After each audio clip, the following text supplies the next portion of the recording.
तो अब हम लोग पढ़ने वाले हैं ओम्स लॉ, है ना। आइए समझते हैं कि क्या होता है ओम्स लॉ।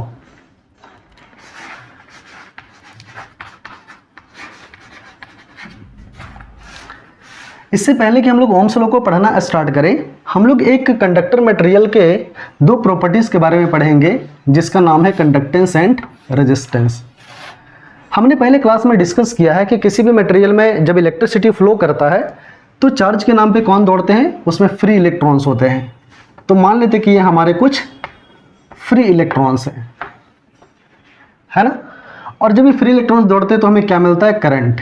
क्या मिलता है, करंट।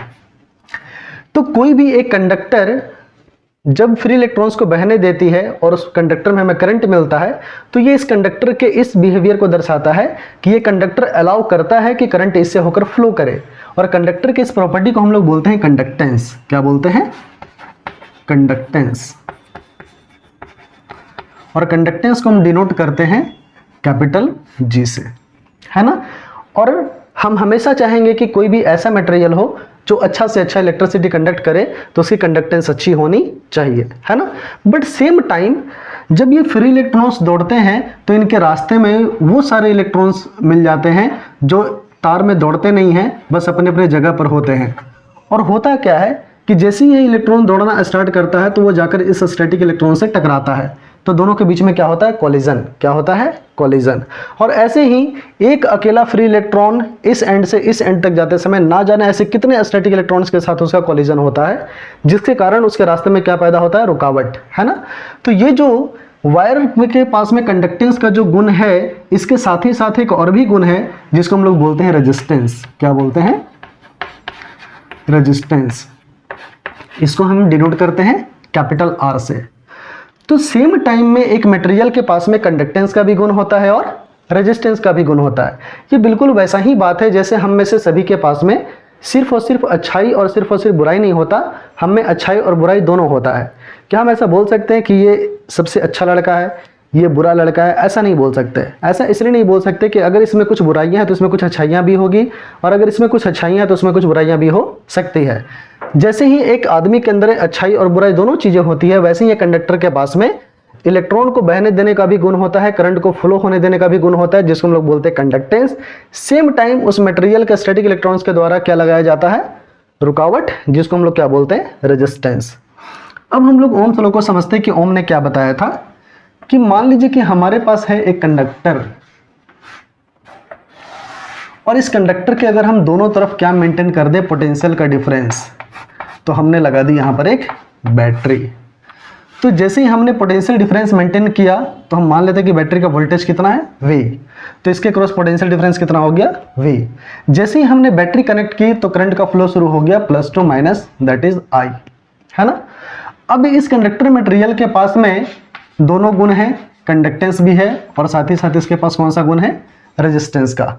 ओम ने ये बताया था कि अगर हम तापमान में कोई भी बदलाव ना होने दें, है ना, eight constant temperature, eight constant temperature, यानी अगर टेम्परेचर में कोई भी बदलाव ना हो तो भाई साहब क्या होगा, एट कांस्टेंट टेम्परेचर इस वायर के अंदर जो बहने वाला करंट है, यानी the current flowing through the conductor is directly proportional to the potential difference maintained across the ends of the conductor. यानी कि इस वायर में बहने वाला जो करंट है I, वो किसके डायरेक्टली प्रोपोर्शनल है, किस कंडक्टर के दोनों ओर आपने कितना पोटेंशियल डिफरेंस मेंटेन किया है। तो डायरेक्टली प्रोपोर्शनल का मतलब ये होता है कि अगर हम चाहते हैं कि वायर में कम करंट फ्लो करे तो हम कम पोटेंशियल डिफरेंस मेंटेन करेंगे, कम वोल्ट की बैटरी लगाएंगे।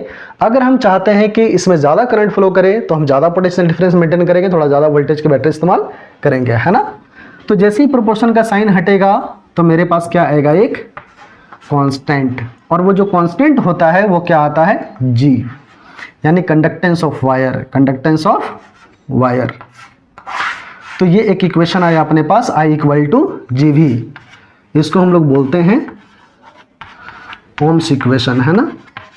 अब इंपॉर्टेंट बात यह है कि आप कहोगे सर हमने तो पढ़ा है कि ओम्स लॉ में V इक्वल टू IR होता है। बिल्कुल होता है। अभी अभी जस्ट मैंने बताया कि वायर के पास में दोनों प्रॉपर्टीज होते हैं, कंडक्टेंस की और रेजिस्टेंस की। अभी जो मैंने ओम्स इक्वेशन निकाला है इसमें मैंने मटेरियल के कंडक्टेंस के आधार पर मैंने बात की है। अब चलिए उसके रेजिस्टेंस के आधार पर भी बात करते हैं।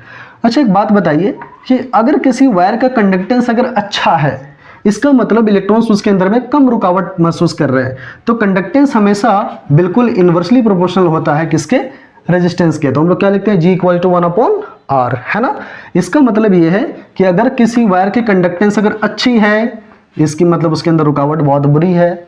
और अगर मान लो कि कंडक्टर के अंदर में रुकावट अगर रेजिस्टेंस ज़्यादा बढ़ जाए तो उसकी कंडक्टेंस अपने आप घट जाएगी, है ना। इसे ध्यान में रखेंगे। तो चलिए अब हम लोग बात करते हैं कि सिंस G = क्या होता है, 1/R, 1/R। तो अब ये इक्वेशन क्या बन जाएगा, I = जैसे ही हम इस्तेमाल करेंगे G के जगह पे 1/R इंटू V, तो हमारे पास इक्वेशन क्या आ जाएगा, V = IR, V = IR। ये भी ओम्स का इक्वेशन है। लेकिन इन दोनों इक्वेशन में क्या डिफरेंस है, इस इक्वेशन में मैंने मटेरियल के कंडक्टेंस के आधार पर ओम्स का इक्वेशन बनाया है और इस इक्वेशन में मैंने मटेरियल के रेजिस्टेंस के आधार पर ओम्स का इक्वेशन बनाया है।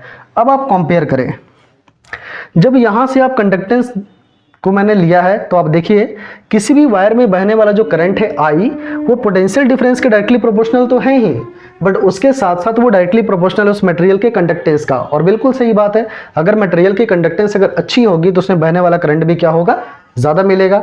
यहाँ से अगर आप I का रिलेशन देखेंगे तो R के साथ इन्वर्सली है ना, अगर वायर का रेजिस्टेंस ज़्यादा होगा तो उसमें करंट क्या मिलेगा, कम मिलेगा, है ना।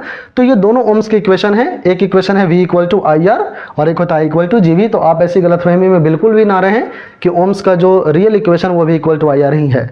हाँ, वो भी एक इक्वेशन है, बट उसमें हम लोग इक्वेशन में सिर्फ रेजिस्टेंस की बात करते हैं। ये भी एक इक्वेशन है जिसमें मटेरियल के एक और प्रॉपर्टी के बारे में बात करते हैं जो क्या है, कंडक्टेंस। आई होप आपको ये समझ में आया होगा। आप इसे उतार लीजिए, फिर हम लोग आगे बात करते हैं।